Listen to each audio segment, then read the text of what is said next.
한용수는 일제강점기에 맞서 독립운동을 펼친 대표적인 인물이다. 1872년에 태어나서 1949년에 생을 마감하셨다. 경북 영덕군 지포면 출신으로 진복은 석보면에서 살았다고 전해진다. 한국 독립운동사 17페이지 442쪽에 나와 있는 내용을 보면 수계 한용수의 인상 연령은 저와 같다고 한다.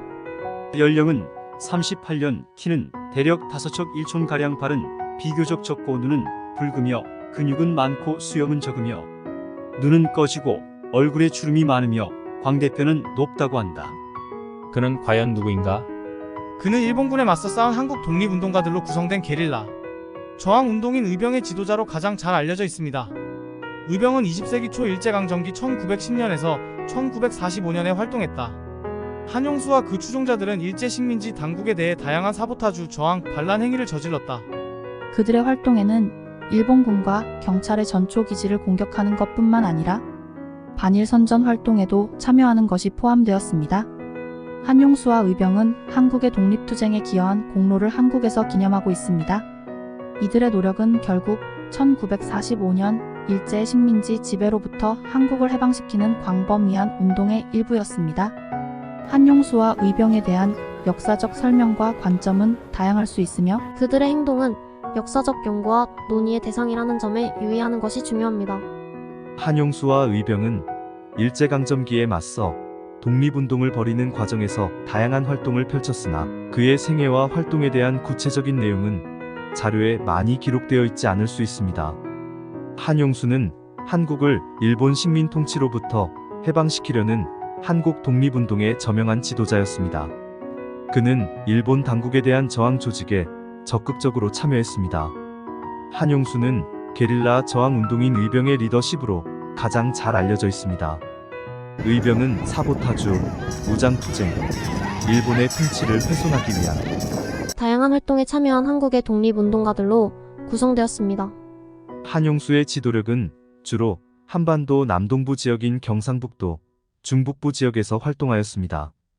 그와 그의 추종자들은 일본의 식민 통치에 도전하기 위해 이 지역에서 활동했습니다. 한용수와 의군은 일본 군경 전초기지 공격, 선전선동, 일제 통제 교란 등 다양한 항일활동을 펼쳤습니다. 3.1운동 한용수와 의병은 더 광범위한 한국 저항 노력의 일부였습니다. 1919년 31운동은 일제에 대한 항의와 시위가 널리 확산된 한국 독립운동의 중요한 사건이었습니다. 한용수와 의병은 한국 독립을 위한 투쟁에 대한 헌신과 공헌을 한국에서 기념해야 합니다. 이들의 노력은 결국 1945년 일제 식민지 지배로부터 한국을 해방시키는 광범위한 운동의 일부였습니다. 한용수와 의병은 한국의 역사적 기록 외에는 잘 알려져 있지 않을 수 있지만 그들의 역할은 한국의 독립을 위한 투쟁에서 결정적인 역할을 했으며 한국 현대사의 필수적인 부분으로 남아 있습니다. 한용수는 독특한 옷차림으로 유명했습니다. 그는 검은색이나 흰색의 한복을 입는 경우가 많았고 가끔 일본식 신사복을 입기도 했다고 합니다. 이 복장은 주변 환경과의 조화나 변장 등 다양한 이유로 선택되었을 겁니다. 한 명만 일하는 이명의 사용은 중요한 기밀사항입니다.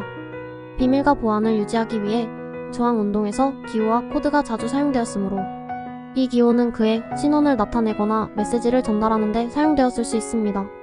한용수가 1910년 3월 23일 체포 당시 자신의 후계자가 유일한 사람이라고 언급한 것은 그가 저항운동의 지속에 대해 우려를 표명했음을 시사한다. 후계자를 찾는 것은 독립을 위한 지속적인 투쟁을 보장하는 중요한 단계였습니다. 영천경찰서로 끌려가서 취조받고 구치소를 탈출하여 소백산 깊은 계곡으로 숨어 살았다. 세월이 흘러 기미만 새 시위가 있고 난 뒤 의병에 관한 수배령이 풀리자 한용수 의병장은 가족이 살고 있던 경북 영양군 석보면 포산동으로 귀환했습니다. 석주 이상용의 아무 만진 이상동 선생이 그를 환영하는 자리를 갖게 되었습니다. 만진 선생은 한용수 의병장보다 7세 위였지만 두 사람은 친분이 두터웠다고 합니다. 만진 선생의 권유에 의해 안동의 경안로 회에 들어가서 장로가 되어 조국의 광복을 위해 노력했습니다.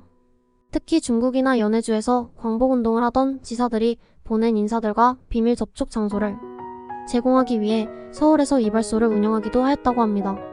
한용수 의병장은 광복이 되기 수년 전에 경북 영덕군 지포면 원전으로 이사였고 1949년 한만은 생을 마감한 후 그곳에 고이 잠들었습니다. 1910년 3월 경상도 지역 의병활동 기사 절반 이상을 차지할 정도로 활약이 컸던 한용수 의병장 광복이 된 지 70년이 넘도록 그의 공적이 알려지지 않아 부끄러울 뿐입니다.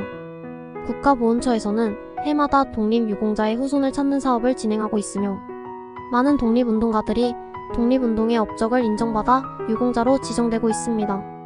그러나 그 중에는 후손을 찾을 수 없는 안타까운 경우도 있습니다. 2015년 11월 기준으로 독립유공자 14,264명 가운데 5,201명이 후손을 찾지 못한 상태입니다. 최성천의 경우도 마찬가지로 독립장에 추서되었음에도 후손과 연락이 되지 않아 안타까움을 자아내고 있습니다. 더불어 그의 묘소도 파악이 되지 않아 국립현충원에 모시지 못하고 있는 상황입니다. 이처럼 안타까운 부분을 해결하기 위해서는 후손을 찾는 것이 시급하다고 합니다. 최성천을 포함한 많은 독립유공자들이 하루빨리 그들의 후손을 찾고 민족사에서 정당한 평가를 받는 날이 오기를 바랍니다.